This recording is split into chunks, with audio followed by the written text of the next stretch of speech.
And we're live. It's just about 6 p.m. Mountain Time. Yeah, we're still standard time. Pretty soon comes that horrific shift from daylight savings to whatever they have. The fact that you got to move your clocks forward and backward twice a year is a bunch of crap. But let's get on to today's rant. Yeah, I'm Max and I do rant, so let's get the rant out of the way. Rant, rant, rant. There we go. I've ranted. I was talking to some friends today, and America's going in the right direction in a lot of ways. But in some ways, we're in trouble. We're in deeper trouble. I'm not talking about the economy either. You remember a few years back, just a couple years, when Israel was invaded by Hamas and other terrorists? Remember that? Considered the most secure country in the world, with a wall that worked, with all sorts of what do you call it? Preventive measures. Soldiers every 100 yards, jeeps, virtually everything, even radar. And here came a low-tech, well-orchestrated attack that killed thousands of Israelis, kidnapped hundreds of Israelis and Americans, and has led, even to this day, to them returning back the mutilated bodies of babies that they've tortured with their own bare hands.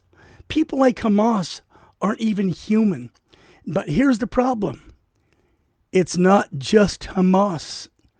Terrorists and terrorist sympathizers have been scattered all over the United States.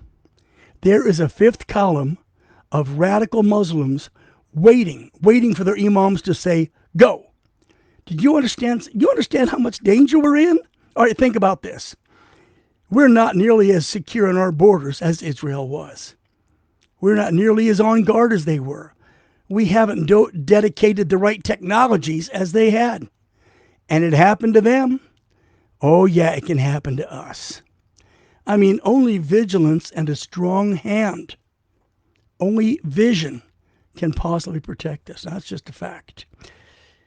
When terrorists attack you, as in the October surprise on Israel, they don't give you any quarter. They don't give you an inch. They're there to slaughter you, plain and simple. So you know what? If they will give you no quarter, why should you oblige them? Why should you do anything but oppose them and seek their destruction? Come on.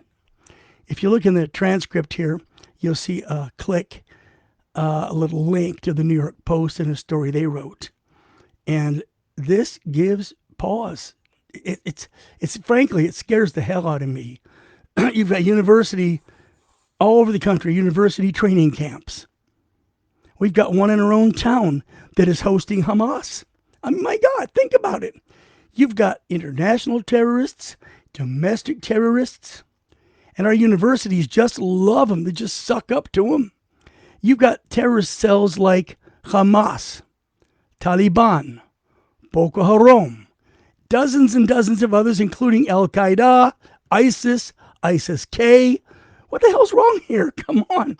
We've got more and more of these people in this country right now, waiting for the word to jump. They know where the police stations are. They know where the churches are. They know where every monument is. They got this country mapped out better than Rand McNally, for God's sake. And major media supports these guys. You read the slant in their stories. Well, it's not so bad just because you're supporting Hamas. I mean, Jews did bad things too. Come on. Major media owned pretty much exclusively across the country by communists, and I hate to say it, but by communist Jews as well. I'm not sure what's going on in their damned head, but they seem to be siding with the terrorists and supporters of terrorists. Now, what I mean, okay, you're a college student, you go to Columbia University, you decide to occupy a building with your head wrapped in a rag, joining a bunch of your colleagues, screaming, death to Jews, whatever. And you should be considered a terrorist. You're supporting terrorism, you're aiding and abetting terrorism. They need to lock your ass up. Come on. How about domestic terrorism? We've got Black Lives Matter, domestic terror. NAACP. I don't care if you don't like what I'm saying. domestic frickin' terror.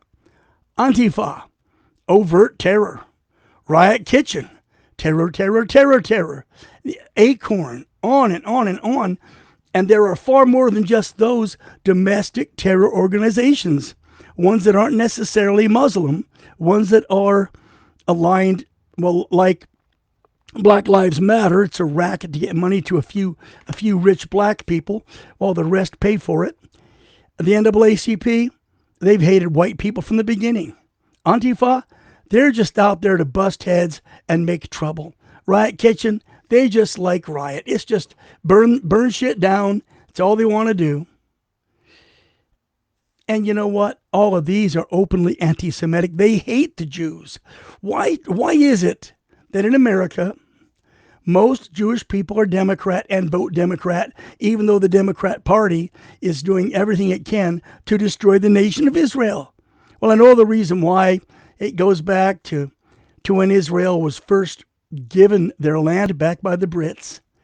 And the world was saying, wait, this isn't legal. We didn't do it right. Then Harry S. Truman, yes, that evil man, the butcher of Nagasaki, the butcher of Hiroshima, he came out and openly said, you know what? We recognize it. Well, as the first world leader to recognize the new Jewish state, he became a hero to American Jews. And please remember, there are more Jews in America than in the Holy Land. Well, the media makes no attempt to hide their feelings.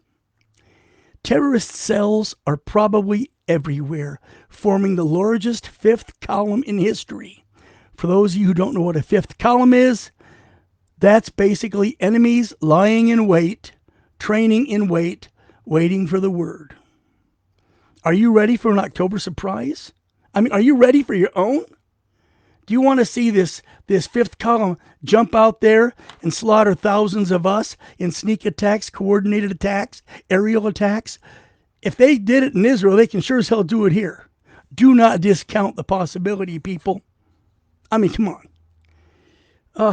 Now, in our favor is their lack of organization. Now, what I mean by that is this. Being largely radically Muslim, your foreign terrorists operate out of mosques. Islam is a non-central religion.